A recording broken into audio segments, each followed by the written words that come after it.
열흘 후엔 국가적인 중요한 행사가 있습니다. 바로 6.13 지방선거입니다. 시장을 뽑고 공석이 국회의원을 뽑는 날입니다. 사람들은 이렇게 말합니다. 정치가 중독이다. 그렇게 말해요. 왜 그럴까?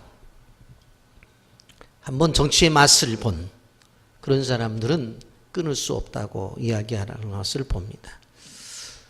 이 선거를 앞두고 저도 길에 가면서 많은 명함형 선거 전단을 보게 되는데 그 사람이 그 사람이에요. 그러니까 제가 생각해 볼 때에 한 두 번 정도 안 된 것 같은데 또 나오셨네. 아, 그렇구나. 끝까지 이렇게 해 보시겠다고 하시는구나. 얼마나 매력적이면. 여러분, 당선이 되어지면은 자기가 가지고 있는 영향권 안에서 영향력을 끼칠 수 있습니다. 새로운 길을 만들 수도 있고 도시를 새롭게 설계도 하고 뭔가는 새롭게 할 그런 고난을 부여받게 되어집니다. 여러분, 그러한 어떠한 명예만 받는 것이 아니라 존경도 받아요. 그래서 시장이 되면 시장님, 그리고 국회의원이 되면 의원님 하는 인사와 함께 다른 사람들이 머리를 숙이게 되어집니다. 한마디로 권력을 갖는다는 거죠. 그래서 그 사람이 전화 한 통이면 안 된다는 일들도 되는 것을 보게 되어집니다.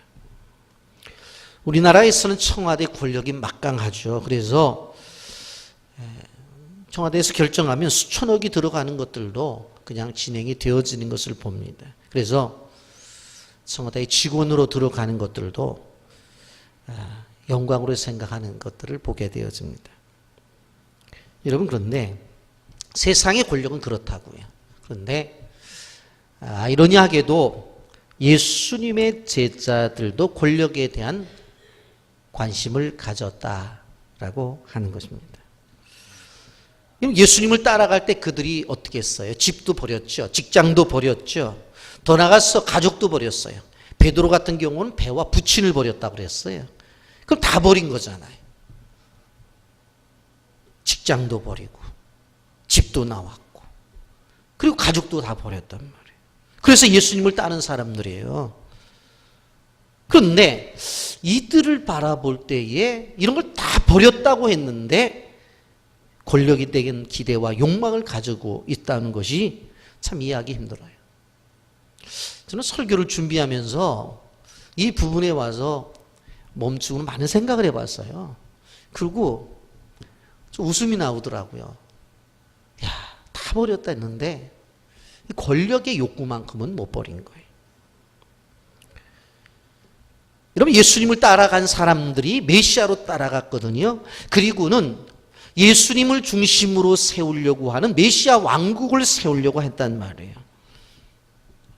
그런데 메시아 왕국을 세우려고 모든 것을 버린 사람들이 정작 따라가서는 메시아 왕국이 세워진다고 말을 하니까 누가 높으냐고 다투고, 한 사람은 자기가 예수님 우편에, 한 사람은 예수님 좌편에 우의정 좌의정 되겠다고 서로가 다투고 있단 말이에요. 우리가 마가복음을 지금 말씀을 듣고 있는데, 여러분, 마가복음 8장에 십자가를 지고 주님을 따르는 삶에 대해서 말씀을 했습니다. 마가복음 8장 34절에 보면 무리와 제자들을 불러 이르시되 누구든지 나를 따라오려거든 자기를 부인하고 자기 십자가를 지고 나를 따를 것이니라. 그런데 싫어하는 거예요, 십자가 지는 것을. 그래서 예수님의 제자들 가운데도 대표적인 베드로와 야곱과 요한을 데리고 변화산상에 올라가잖아요. 근데 너무 아름다운 모습을 봤어요. 베드로가 여기가 좋사오니 할 정도로. 그때 예수님께서 무엇을 의미한다고 그랬어요? 이 사람들이 이러한 영광의 자리를 차지했는데 예전에 어떤 존재냐? 엘리야도 고난의 과정을 지낸 사람이고 모세도 고난의 과정을 지난 사람이다. 한마디로 말하면 이들도 십자가를 경험한 사람들이다. 그런데 지금 어떠냐? 이런 영광의 모습을 보이고 있지 않느냐? 그 얘기를 하신 거잖아요. 그러면서 하나님께서 뭐라고 말씀하셨어요? 야, 여기가 좋다고 아무 소리 마. 너 옆에 있는 예수 선생님은 내 아들이야. 그렇기 때문에 그의 말을 들어. 그래서 예수님이 데리고 산 아래로 내려오잖아요. 여러분, 우리가 생각해 보면 예수님도 십자가의 길을 강조하고 있는데 제자들은 자기 욕망에 아직까지 사로잡혀 있어요. 높은 자리를 차지해서 권력을 누리기를 원했던 것입니다. 그 정도가 심해서 제자들 가운데 다툼이 있었다고 했어요. 34절 하반절에 보세요. 이는 길에서 서로 누가 크냐고 쟁론하였습니다. 서로 크다고. 야, 내가 더 커 하면서, 내가 더 능력 있어 하면서 쟁론하는 거예요. 키만큼은 다냐? 뭐 몸무게만 많이 나가면 다냐? 뭐 우리말로 뭐 이쁘기만 하면 다냐? 하고 하면서 싸움을 하는 거예요.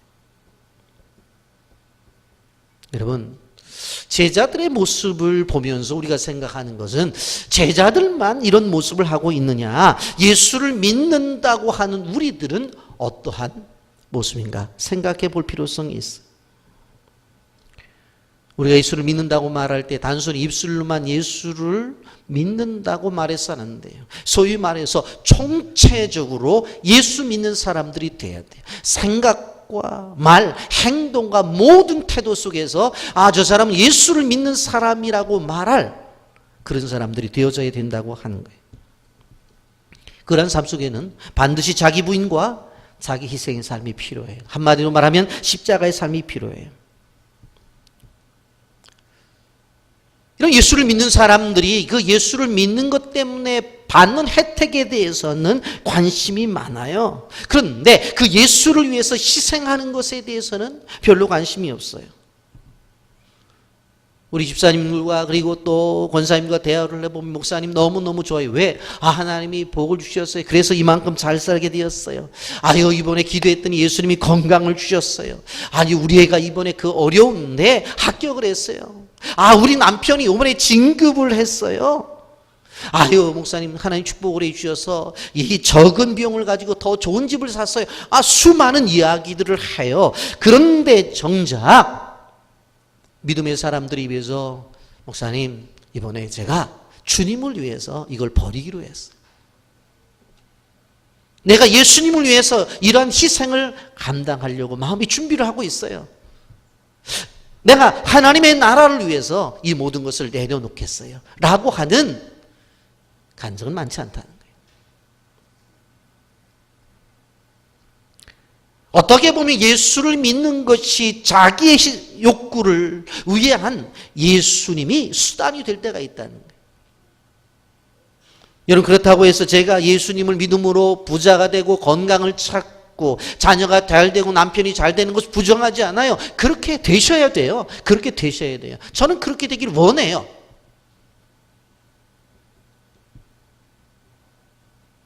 지난주에 학교에서 어떤 목회한 교수님하고 대화를 하는데 쭉 자기가 가지고 있는 생각들을 이야기하더라고. 요즘 교인들이 너무 예수님에 대한 헌신은 없고 부유하기만 원하고 계속 그런 얘기를 해요. 이게 옳은지 모르겠다고 쭉 얘기를 하길래 제가 웃으면서 그랬어요. 목사님, 저는요 우리 교인들이 부자 되는 거 원해요. 그리고 우리 교회가 부자 되는 걸 원해요. 그리고 그 물질을 가지고 선한데 쓰는 교회가 되기를 원하고 쓰는 성도가 되기를 원해요. 나는 목회를 해왔지만 없어서 못한다는 얘기 정말 듣기 싫어요. 하고 싶은데 있어야죠. 난 그 소리 내가 목사지만 나는 싫다고. 그래서 오히려 하나님의 교회는 하나님 주신 복 받고 성도들의 기업의 복을 받고 성도들의 가정을 받고 그걸 목회자는 선하게 사용하도록 열방까지 쓰도록 가르치는 것이 진정한 목회자가 아니냐. 근데 아무 소리 안 하시더라고. 부자 되기를 주님의 이름으로 축복합니다. 제발 부자 되세요. 그리고 쓸 때 너무 많아요. 쓸 때 너무 많아요.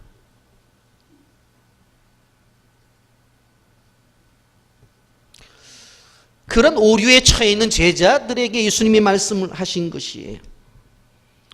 우리가 신앙생활하면서 신앙생활은 목적이 뭐예요?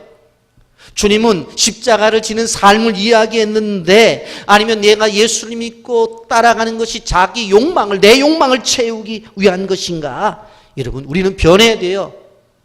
자기를 부인하고 자신을 희생하고 주님을 위해 살고자 하는 그러한 모습으로 변해야 돼요. 그렇기 때문에 함부로 본문에 나오는 제자들을 탓할 수가 없어요. 어떻게 보면 나를 그 당시의 제자들 속에 집어 넣어보면 그보다 더 할 수 있으니까. 여러분, 우리 실질적으로 생존에 필요한 것들은 당연히 필요합니다. 그런 것들을 우리가 이해해야 돼요. 어떤 분들은 그래요. 목사님, 제가 오늘 은혜를 받았어요. 그랬더니 종일 지나도 배가 안 고파요. 사실은 그럴 수 있습니다. 그런데 때 되면 배 고파야 돼요. 왜? 우리가 좋은 옷들을 보면 입고 싶은 욕구 무시하면 안 돼요. 맛있는 음식이 있으면 먹고 싶은 거 그걸 무시하면 안 돼요. 이건 생존의 기본적인 욕구예요. 그런 어떠한 것들을 무시하는 것이 아니라 그릇된 탐심, 그릇된 욕심, 도가 지나친 자기 욕구, 이런 것들이 우리의 삶에 문제가 된다는 거예요. 그렇다고 한다면 성도는 어떤 삶을 추구하며 나가야 될 것인가? 자기 욕심과 욕망을 따라가는 삶이 아니라 다른 삶을 살라고 하나님이 요구하셔요. 35절 말씀 다 같이 봅니다. 시작. 예수께서 앉으사 열두 제자를 불러 이르시되 누구든지 첫째가 되고자 하면 무사람이 끝이 되며 무사람을 섬기는 자가 되어야 하리라 하시고 그랬어요. 첫째가 되고자 하면, 사람들이 뭐예요? 첫째가 되기를 원한다는 거예요. 어떤 모임이 있으면 모임에서도 자신이 첫째가 되기를 원해요. 그런데 이것은 세상의 권력이라고만 말할 수 없어요. 이상하게 이러한 것들이 교회 안에 들어와서 교회 내에서도 권력을 차지하고 싶은 마음들이 있다라고 하는 것입니다. 여러분, 하나님의 나라와 하나님의 교회는 주님의 뜻대로 움직여야 돼요. 그런데 교회에 들어와서 내 뜻대로 움직이려고 하는 그런 생각들이 있어요. 저는 늘 고민하는 게 뭐냐면 이것이 하나님의 뜻인가. 가장 가까운 것은 뭐예요? 설교. 설탕을 할 때도 그래요. 물론 지금 마가복음 강해 설교를 하기 때문에 순서에 따라서 오는 건데 딱 본문을 보니까는 어린 아이에 대한 설교예요. 하나님, 이게 가정의 달 다 지났는데 이게 어린 아이에 대한 설교를 해야 될까요? 말까요? 그래 본문 묵상을 해보니까 딱 해야 되는 거예요. 그리고 오늘 또 젊은 부부들이 헌금성까지 해주니까 얼마나 감사한지. 또 나가서 선교해야 될까요? 말할까요? 이 어려운데 어떻게 하면 좋을까요? 끊임없이 묻는 거예요.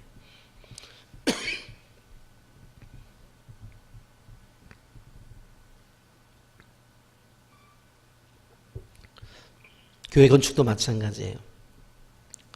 제가 얼마나 오랫동안 물었는지 몰라요. 하나님, 이걸 해야 될까요? 진행해야 될까요? 말까요? 끊임없이 묻는 거예요. 끊임없이. 하늘 쳐다보고 물고 고개 숙이고 묻고 눈물 흘리며 울면서 묻고 계속 끊임없이 묻는 거예요.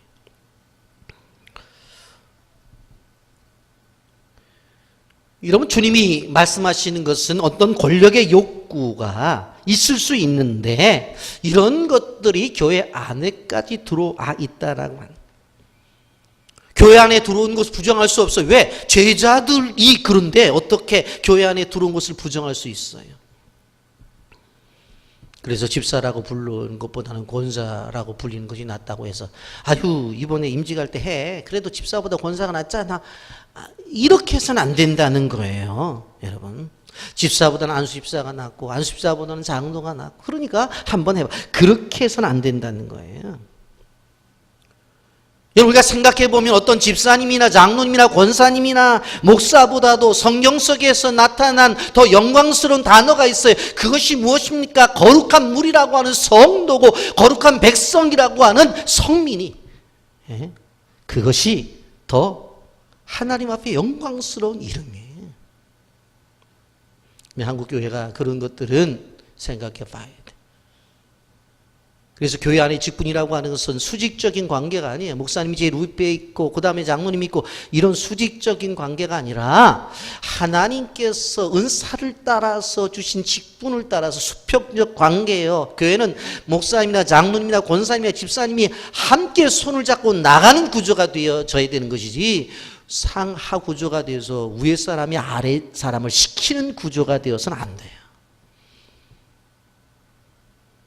여러분, 우리 교회는 꼭 기억하셔야 돼요. 우리는 상하 구조가 아니에요. 수평 구조예요. 오늘 제가 복도에 있는데 우리 주일학교 학생이 목사님 물 그러더라고. 내가 떠다 줬겠어요? 안 떠다 줬겠어요? 이 버르장 모리님이 안 계신 녀석아 어디 감히 담임 목사한테 물을 요구하냐. 그러지 않고 물 여기 있다 떠다 두 손으로 바쳤어요. 두 손으로. 얼마나 좋아하는지. 얼마나 좋아하는지. 교회는 수직적 구조가 아니에요. 수평적 구조예요. 직분을 받은 은사를 받은 사람들이 함께 손을 잡고 가는 게 교회. 가는 게 교회.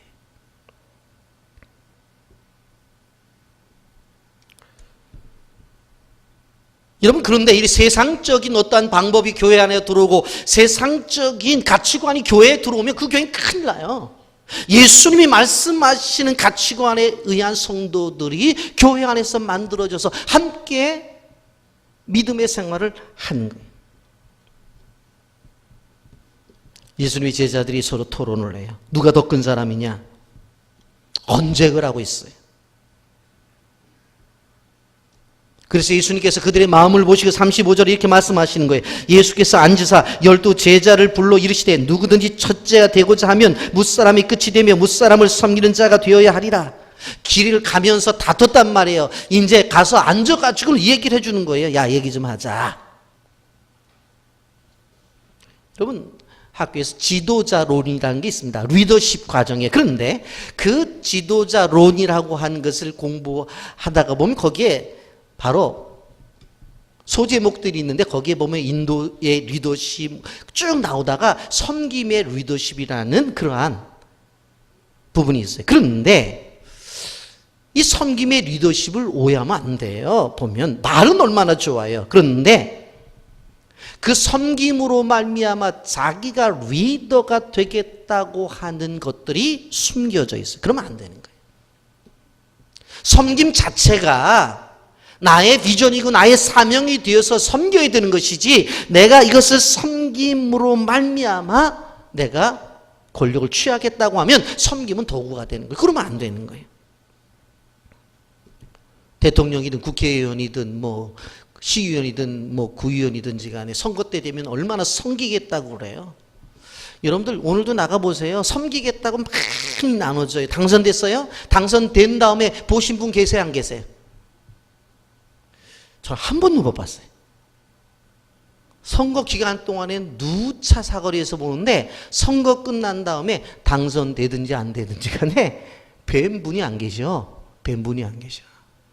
섬김이 뭐예요? 자기의 권력을 가지기 위한 목적이 되어서는 안 돼요. 내가 섬기겠다고 그러고서 뽑아달라고 그래요. 그런데 선거를 끝나고 나면 이건 빈공약이에요. 여러분, 교회 공동체든지 사회 공동체든지 어디 공동체든 리더는 필요해요. 그 리더가 리더십을 갖고 끌어가는 게 필요한 거예요. 그걸 부정하는 것은 아니에요. 그런데 실질적으로 권력을 갖기 위한 도구가 되어서는 안 된다라고 하는 것입니다. 우리는 왕을 볼 때 다윗과 솔로몬을 볼 수가 있는데 다윗이 언제 왕 시켜달라고 그랬어요?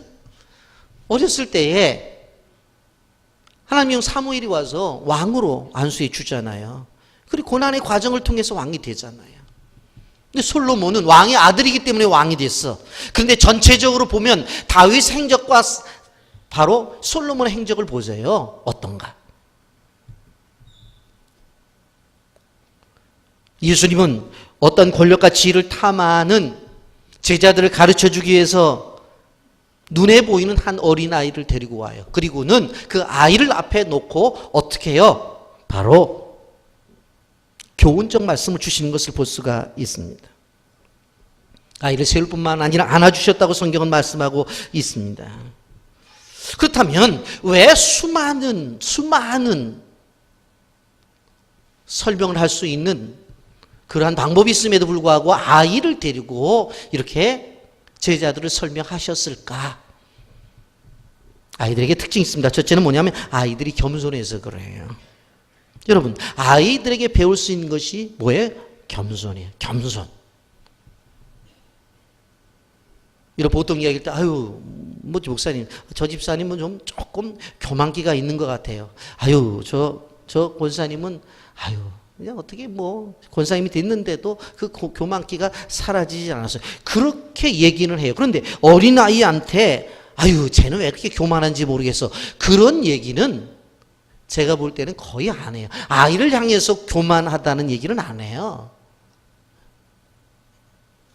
이러면 아이들을 향해서 이렇게 말하는 사람들이 있어요. 뭐라고 말하냐면, 아유, 쟤는, 애인데 어떻게 어른 같아. 그런 말 하지 마세요. 애는 애야 돼. 그런데 어떻게 또 심한 표현을 해요. 아이고, 쟤는 애 늙은이 같아. 아니, 애를 향해서 왜 늙은이 같다고 말을 해요. 우리 권사님도 요새는요, 늙은이 그러면 큰일 나요. 제가 만약, 이 늙은이 그래, 오 늙은이 막 그래 보세요. 그다음부터는 안 나와요, 교회. 안 나와요. 예? 노인 어른, 그것도 요새는 안, 인터넷 들어가 봤더니 요새 어른들에 대한 호칭이 노인 어른에도 안 듣는데, 그럼 어떻게 되냐면 선생님 해야 된대요.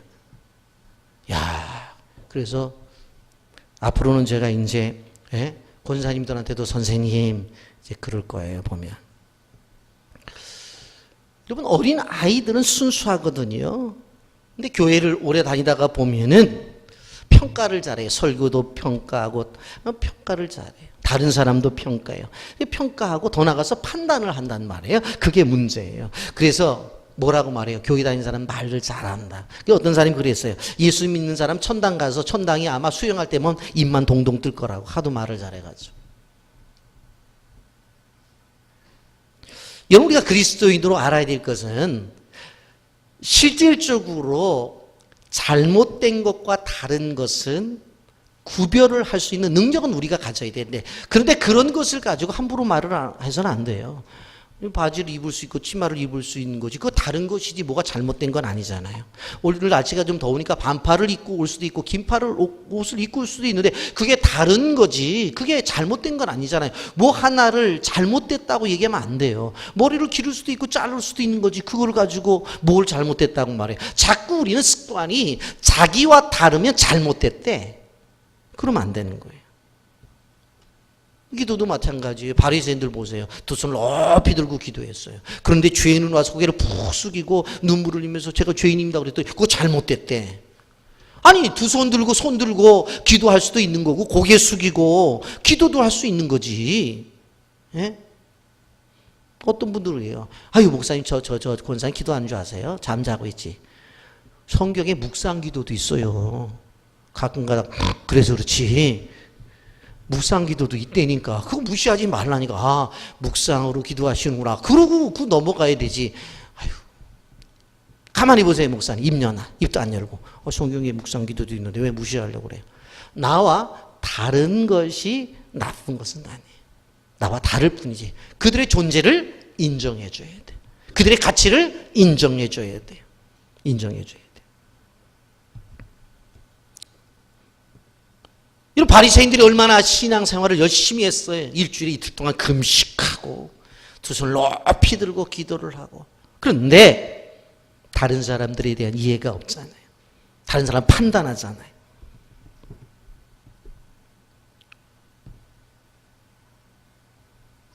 예수님께서 뭐라고 말씀하셨어요? 야고보 4장 6절 말씀이 그러나 더욱 큰 은사를 주시나니 그러므로 일렀을 때 하나님이 교만한 자를 물리치시며 겸손한 자에게 은혜를 주신다 하였느니라 그랬어요. 성 어거스틴에게 어느 날 제자가 와서 물었어요. 선생님 하나 묻겠습니다. 뭔데? 선생님이 생각할 때 제일 중요하다고 생각하는 가치관이 뭡니까? 그랬더니 어거스틴이 겸손이지. 그래요? 그러면 두 번째로 중요한 게 뭡니까? 그랬더니 그거 겸손이야. 그러면 세 번째로 중요한 게 뭡니까? 그것도 겸손이야. 그렇게 얘기를 했어요.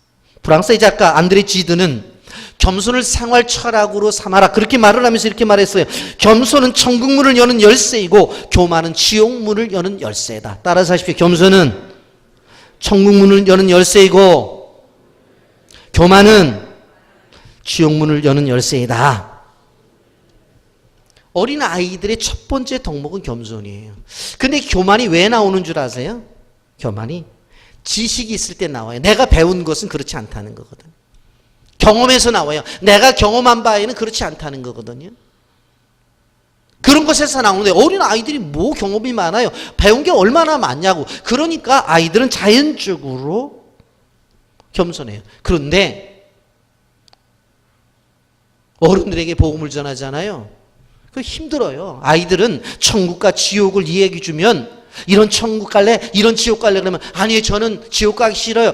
저는 천국 갈래. 그럼 교회 나온다고 아이들은. 그런데 어른들한테 그런 얘기를 하면은 얘기해요. 당신 천국 갔다 왔냐고. 갔다 왔다 그러면 보여달래. 사진이라도 보여줘야 믿지. 그러니까 힘든 거예요. 이 어른들이 복음을 받아들이는 것도 너무나 힘든 거예요. 교회에서도 마찬가지예요. 예수님의 설교를 한번 보세요. 예수님의 설교를. 많은 사람들이 설교에 판단을 하는 분들이 계시는데 예수님 설교를 보세요. 자연을 바라보면서 공중나는 새를 봐라. 들의 백합화를 봐라. 농부가 씨앗을 뿌리는 걸 봐라. 저 씨앗이 길가에도 뿌려지고 그리고 가시떨기에도 뿌려지고 돌짝바다에도 뿌려지고 옥토에도 뿌려지죠. 이거 예수님이 설교예요. 설교학적으로 볼 때 예수님이 언제 강의 설교를 했다. 언제 제목 설교를 했다. 언제 주의 설교를 그런 거 없어요. 자연을 보고 얘기했어요. 그런데 그 설교를 듣고 어떻게 돼요? 많은 사람들이 회개하고 돌아오잖아요. 설교는 듣는 사람의 마음가짐이 중요한 거예요. 예? 우리 교회에서 설교 제일 잘하시는 분이 계세요. 누군지 아세요? 잘 모르는 것 같은데 이요한 전도사님이라고 있어요. 그분이 설교를 제일 잘해요. 나이 어린 전도사님이 설교를 해도 아멘하고 들어야 돼. 왜? 하나님의 말씀이니까. 권사님 내일 새벽에 안 나가. 왜? 새파란. 그렇게 얘기하면 안 되는. 그렇게. 하나님께서 우리에게 요구하시는 것들이 뭐예요? 훌륭한 설교가 사람을 변화시킨다고요? 그렇다면 예수님이 설교했을 때 다 변화돼야 되지. 그런데 바리새인들, 서기관들, 제사장들도 예수님 앞에서 변화된 게 아니라 도리어 예수님 죽이려고 했는데 그렇다고 해서 내가 설교 준비 안 한다는 거 아닙니다. 전 열심히 합니다. 그런데 이게 받아들이는 마음의 자세가 더 중요하다는 거예요. 그게 중요한 것이지. 설교자 갖고 뭐라고 말하지 마세요. 여러분, 그 말씀을 비판으로 듣느냐 겸손한 마음으로 받느냐가 중요한 거예요. 여러분, 두 번째, 아이들이 가지고 있는 것이 뭐예요? 순수함입니다. 순수함.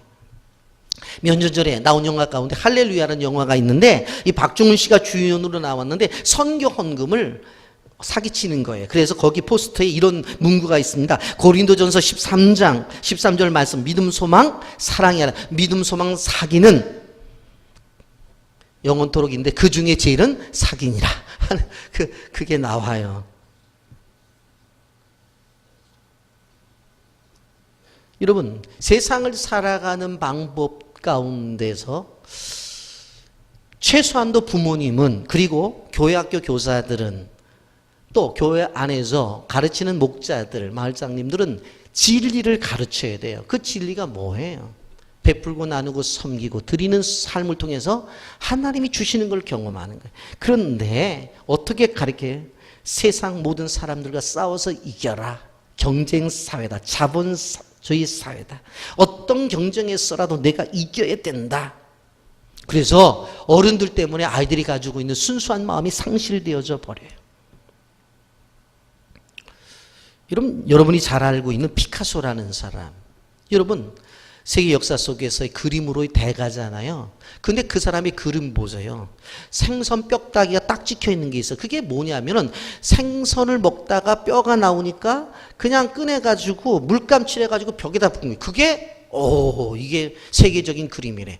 아마 피카소가 없었더라면 제가 한번 그랬을 거예요. 아마 고등어 먹고 꽁치 먹었을 때 생선 뼈 나오면 그거 찍어가고 누구나 할 수 있잖아요. 그런데 그 속에서 미술가들은 뭘 찾아내요? 순수함을 찾아내는 거예요. 어떤 그림을 보면요, 여기에 눈이 하나 있고 여기 하나 있어. 왜 그랬을까요? 어른들은 그런 그림을 못 그려. 그런데 아이는 무슨 생각을 하는 거예요? 아니 앞에는 눈 하나면 내 뒤에 두 개가 있어야 돼? 이거 하나 떼어다가 뒤에다 하면 뒤도 볼 수 있잖아. 그러니까 그런 그림을 그리는 거예요. 어떤 그림은요, 누나가 히프짝이 하나 붙어 있어. 아마 밑에 있는 걸 보기 위해서 그런 걸 거예요. 그러니까 순수한 마음을 가지고 그린 것을 세계적인 화가들이 인정을 해 주는 거예요. 여러분, 돌이 지난 아이들 눈을 보세요. 얼마나 맑은가. 그 얼굴을 보세요. 얼마나 순수한가. 그래서 복음전도도 마찬가지예요. 어른들보다는 어린 아이 때 복음을 전해야 된다는 거예요. 주일학교 영혼들이 순수하고. 그래서 귀중한 거예요. 그래서 무엇보다도 주일학교 아이들을 위해서 투자해야 되는 거예요. 교회 안에 진정한 투자는 다음 세대들을 위해서 이루어져야 된다는 거예요. 여러분, 또 한 가지 아이들을 통해서 배울 수 있는 것이 뭐예요? 욕심이 없다는 거예요. 여러분, 요한복음 6장을 통해서 우리가 오병이어를 자세하게 보았고, 우리가 마가복음을 통해서도 오병이어 말씀을 들었죠. 그런데 여러분, 그 예수님 말씀하실 때에 남자만 5,000명이었다 그러니까 여자도 있고 어린아이도 포함하면 2만 명이 되는데, 어린아이가 도시락 하나를 내놨잖아요. 떡 5덩어리. 크지도 않아요. 아이 도시락인데. 그리고 그 생선이라고 말하는 것이 헬라어로 아사리온이라는 단어를 쓰는데 멸치만한 거, 멸치만한 거. 그거 애 도시락인데 그걸 주님 앞에 내놨다고. 그런데 어른들이 도시락 없었을까요? 2만 명가량 모였는데 거기서 도시락 가지고 온 사람이 없었을까요? 제가 볼 때 있었어요. 그런데 그건 그 사람도 누구 거예요? 내 거예요. 내 거. 근데 어린아이는 내 이지만 그것을 내놓는 거예요. 왜? 함께 하고 싶은 생각들이 있기 때문에. 어린아이 특징 중에 하나가 뭐예요? 탐심이 없는 거예요. 어른들과 달라요. 어린 애들, 요즘은 안 그렇지만 많아봤자 뭐예요? 우리 어렸을 때 딱지 많은 거, 그리고 고무줄 많은 거, 그게 많아. 제가 예를 들어서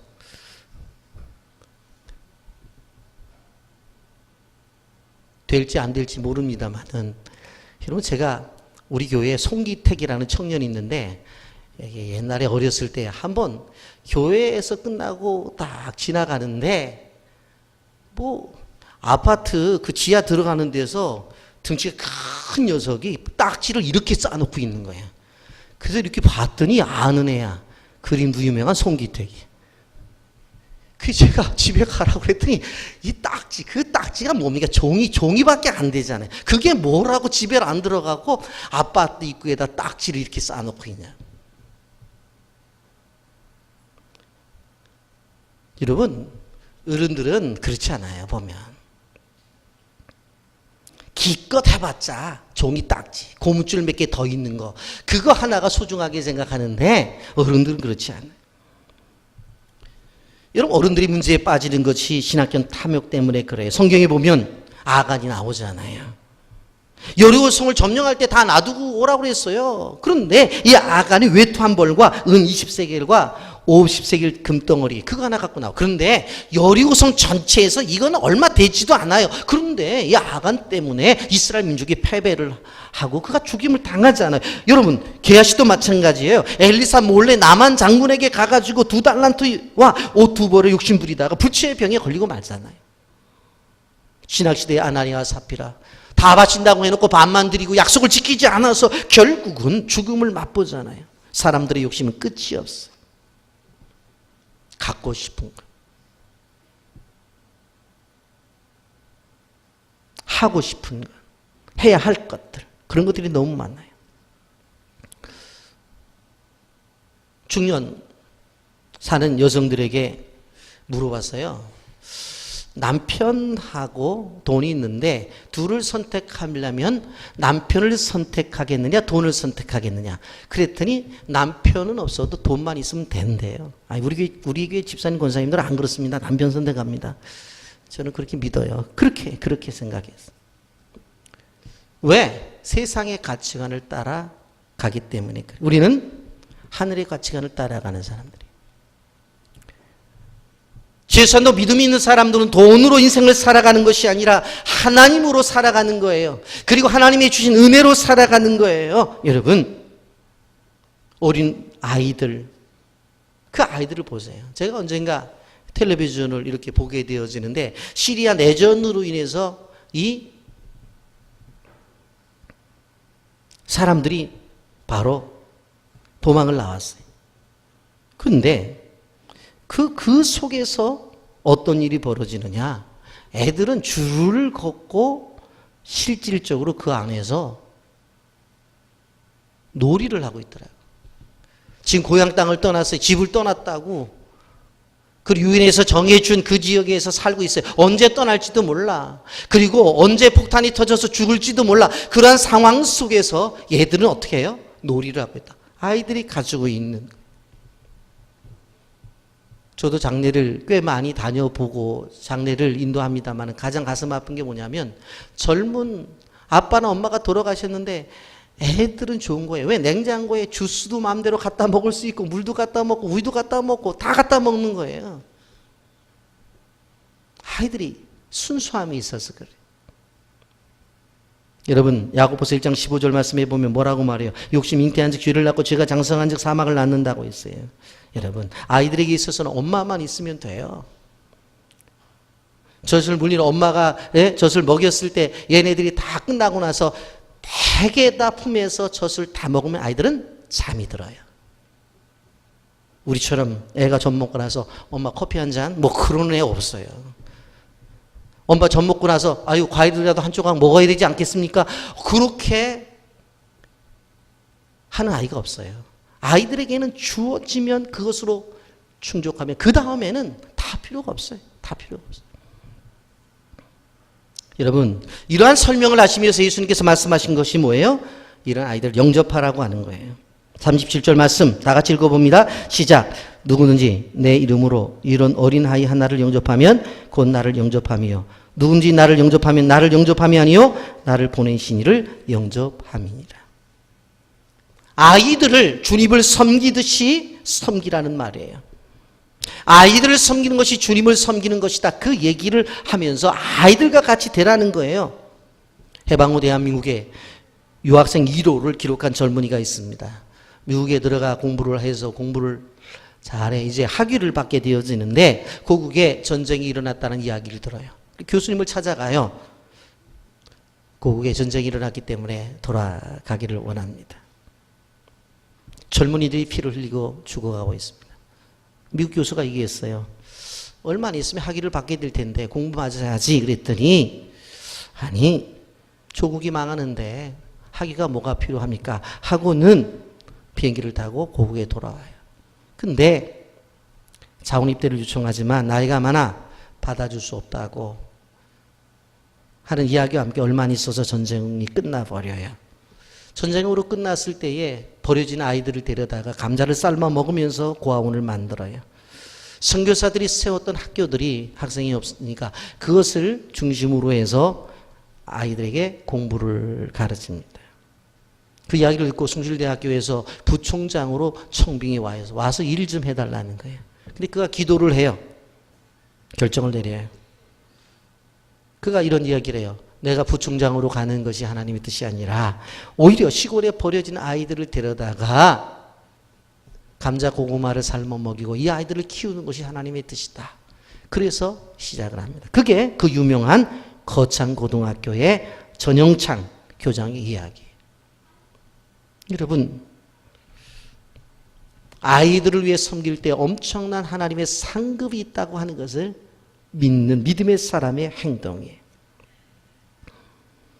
사회 속에서 별 볼 일 없는 사람, 기대할 수 없는 사람들을 잘 대접해야 돼요. 나그네인 줄 알고 섬겼는데 그가 하나님의 천사였고 그 속에 하나님의 사자가 있었어요. 누가 경험한 거예요? 아브라함이었어요. 여러분, 사람들은 권력 있는 사람, 돈 많은 사람, 지위가 높은 사람들과 친해지려고 해요. 왜? 자기에게 도움을 줄 것 같으니까. 그리고 그 사람들과 관계를 맺어야 내가 그럴 만한 사람으로 인정을 받으니까.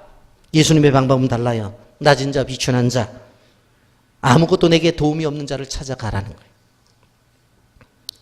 미국의 한 대형교회 목사님이 그 교회 이제 청빙 받아서 가기 전에 한 달 전에 그 교회 앞에 남루한 옷 그리고 냄새나는 옷을 입고 엎드려서 거리 행사를 하는 겁니다. 앞에 그릇 하나 놓고 지나가는 사람들에게 $1, $1 하면서 돈을 달라고 하는 거예요. 다들 냄새나니까 비켜가는 거예요.